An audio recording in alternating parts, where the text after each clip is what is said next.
How's it going, Phonlab? It's Root Junkie here, and today I'm on my Chromebook, and I'm going to show you guys how to power wash slash reset the Chromebook. Any Chromebook really should work the same way. So that's what we're going to do in this video. So let's go ahead and do it. So we're going down here to this little area right over here, and you can click on it, and generally you'll find a bunch of information here, but there should be a settings icon to get into the Chromebook settings. So we're going to go ahead and click on that. And really this shows you all kinds of good stuff. But basically you're going to scroll down to the bottom and look here for where it says Show Advanced Settings.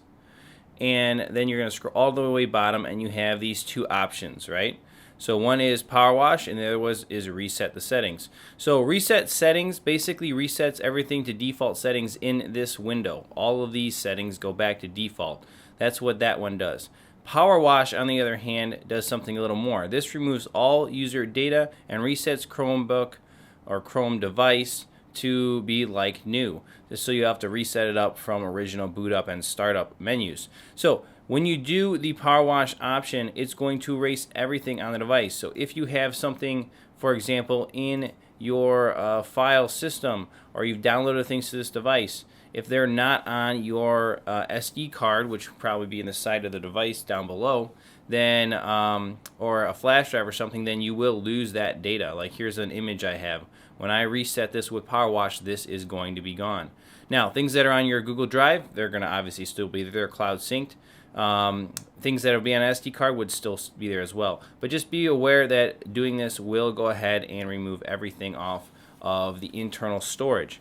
Now, if you're doing this for a customer, there's a couple good reasons to do it. One would be maybe you have a virus and you're trying to get rid of it. Maybe there's Chrome extensions installed and you're getting all kinds of ads and pop-ups.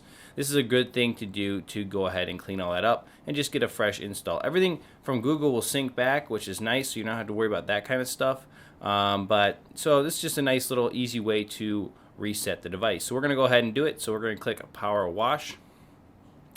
And it just tells you it's going to restart, so hit restart. And this will go ahead and restart up the device. You can see it's just a black screen at the moment. And what we're going to be able to do then is, as soon as it restarts, it'll go through the power wash. It's really very simple. It's not a long process at all. So you can see it's going to give me this warning. There you go. And I'm just going to go ahead and say power wash. So power wash to reset Chrome device to be like new. All user accounts is just telling you again that it's going to do that, or you can cancel. We're going to go ahead and do power wash. And device will be reset. Yes, again, continue. And there you go. So what it's going to do now is it's going to boot into basically a recovery and go ahead and do the wash. So here you go. Wash in progress. Power wash happens when critical errors are detected or when you choose to reset your device. So if there's a critical error, it may do this power wash, it looks like. Or if you choose the option. So we obviously chose it here. So there you go. That's it. That's how quickly power wash is done. Here you can go ahead and set up the device like it's brand new again and get it all working and functioning once again. This is an easy way to take care of a lot of different problems when it comes to Chromebooks very simply. Hope you guys enjoy the video. Stay tuned for more and we'll talk to you then. Root Junkie out.